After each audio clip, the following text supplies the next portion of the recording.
In this video we are going to create a very simple calculator for Mojo that requires a user input, so let's see how we can do that with Mojo. First of all, I have to say that Mojo is not a finished project yet, so several things need to be done with workarounds, and a calculator would only be helpful if we can get a user input.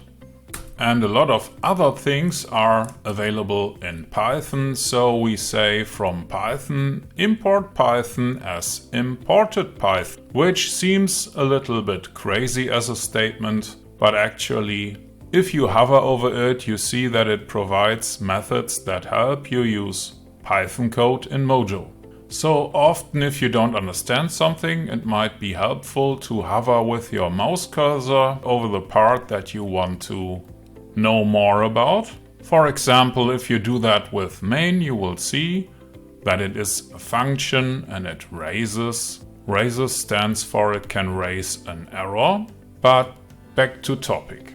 Now that we have imported the Python library, we start our very simple calculator with a print output. Print will output a text. It says it prints a string, but actually it's going to print it down below here in the terminal output. If you don't see the terminal, you can click on View, Terminal, in Visual Studio Code. So basically this is already a working program. We need to save it. That can also be done by pressing Ctrl and S. And below here in the terminal, I can now run the file and it says give me a number. To actually get the user input we need to create one, and that is done by using the imported Python module from here.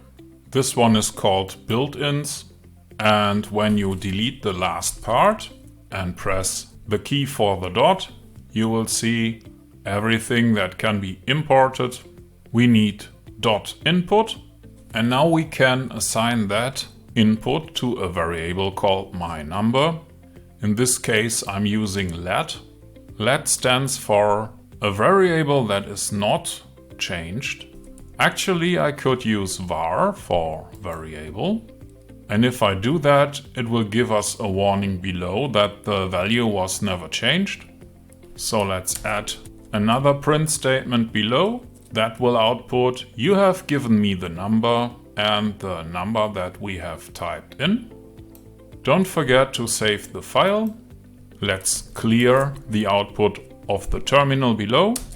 And now I will run Mojo simple calculator.mojo.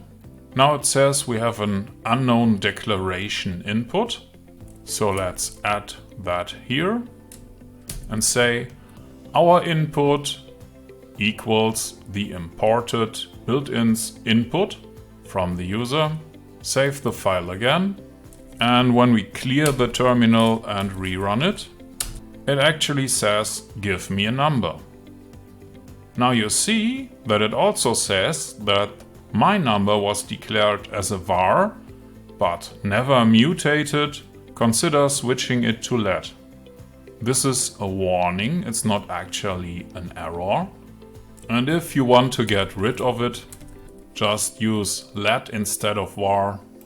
Save the file again, restart the program, and this time the warning is gone. It says give me a number. So let's say 9. And now we get the answer, you have given me the number 9.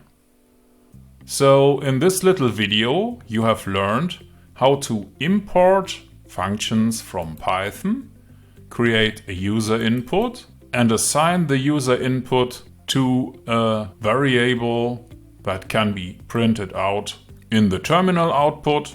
Of course, this was only the very first part of our calculator app. For now I say thank you for watching and I will see you in the next video.